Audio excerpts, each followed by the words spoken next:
মুখ্যমন্ত্রী মমতা বন্দ্যোপাধ্যায়ের নির্দেশ মতন এদিন বর্ধমান পৌরসভার এবং জেলা প্রশাসনের উদ্যোগে হকার উচ্ছেদ অভিযানে নামল বর্ধমান পৌরসভা এবং জেলা প্রশাসনের কর্তা ব্যক্তিরা। এদিন প্রথমে জেলখানা মোড় থেকে শুরু করে চাষ মার্কেট পর্যন্ত এই অভিযান চলে বলে জানা গেছে। আমরা শুনে নেব বর্ধমান পৌরসভার চেয়ারম্যান পরেশচন্দ্র সরকার কি বললেন এই প্রসঙ্গে এবং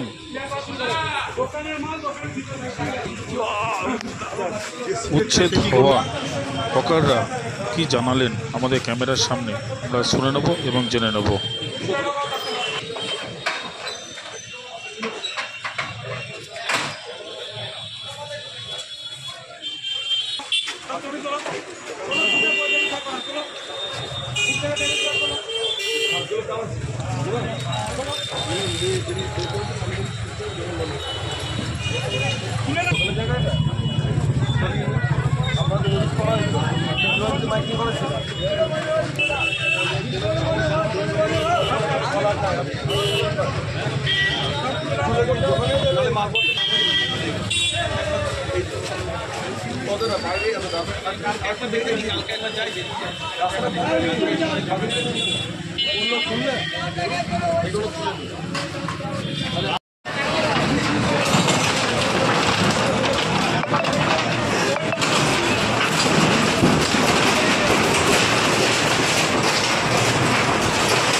না এই তো পৌরসভার পক্ষ থেকে প্রশাসন সঙ্গে আছেন, পুলিশ আছেন, এসডিও আছেন, ডিএসপি, আইসি সবাই আছেন। বর্ধমানের রাস্তাঘাট যেগুলো রাস্তার উপরে মানুষজন বসে আছেন, দোকানপাট করছেন, গাড়ি চলাচল, লোক চলাচলের অসুবিধা হচ্ছে। আমরা এই দুদিন ধরে মাইকিং করে সবাইকে অনুরোধ করেছি, আপনারা সরে যান, মানুষকে চলতে দিন, গাড়ি ঘোড়া চলতে দিন, বর্ধমানকে যানজট মুক্ত করুন। এই অনুরোধ দুদিন ধরে আমরা জানিয়েছি। আজকে বেরিয়েছি, একদম রাস্তায় মাঝখানে এতৎ সত্ত্বেও, প্রচার সত্ত্বেও যারা বসে আছেন, আমরা বারবার সতর্ক করেছি, তারপরেও বসে আছেন যারা, তাদের পুলিশ এবং প্রশাসনের পক্ষ থেকে তাদেরকে সরাবার জন্য ব্যবস্থা করছে, অনুরোধ করা হচ্ছে। কাউকে জোর করেও করা হচ্ছে না, উচ্ছেদও করা হচ্ছে না, শুধু সরে বসতে বলা হচ্ছে যাতে সবই চলতে পারে, মানুষও চলুক, ব্যবসাও চলুক। জোরে বলবেন কি হয়েছে দাদা? কি হয়েছে? এসে আমাদের দোকানগুলো এসে বলা দোকানটা আধ ঘন্টা সময় দিলাম, আধ ঘন্টার মধ্যে তোমার দোকান তুলতে হবে। আর এত বড় দোকান আধ ঘন্টার মধ্যে তোলা যায়? যতটা পারলাম গোটালাম, এসে তো জেসিবি এসে ভেঙে দিল। টাইম দেওয়া হয়নি, কোনো টাইম দেয়নি আমাদের। কেন এর আগে তো বললো যে মাইকিং করা হয়েছিল, মাইকিং করা হয়েছিল বলছে রাস্তা থেকে দূরে। আমাদের দোকান সবসময় রাস্তা থেকে দূরে আছে। আমাদের কোনো রাস্তার দোকানে আপনারা যে দেখে নিন, একবার টিভি দেখাতে পারেন, দেখুন আমাদের দোকান কোথায় আছে। যদি ভাঙা থাকতো আমাদের বলতে এইখানেও রাখা যাবে না, তাহলে আমরা তুলে নিতাম। আমাদের দোকানের রাস্তা অনেকটা দূরে।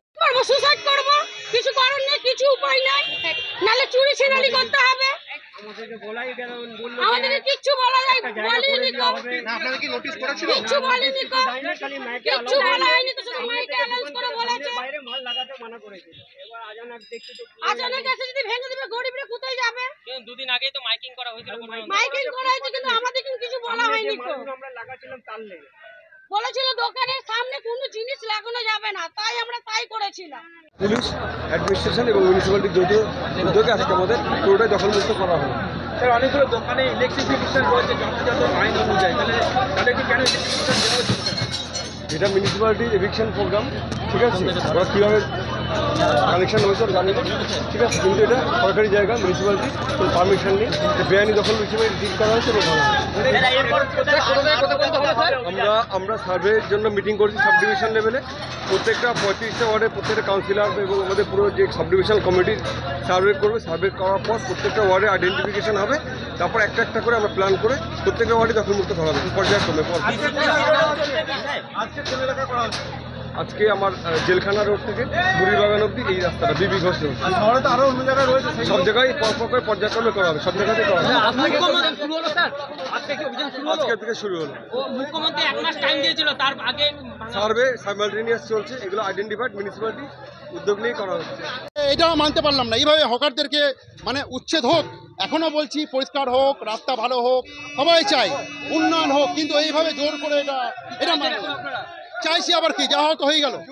সময় দেওয়া হতো, সময় দেওয়া দিলে ভালো হতো, আমরা সময় পাইনি। এই হকারগুলো ও মাইকিং করেছে, কি মাইকিং করেছে?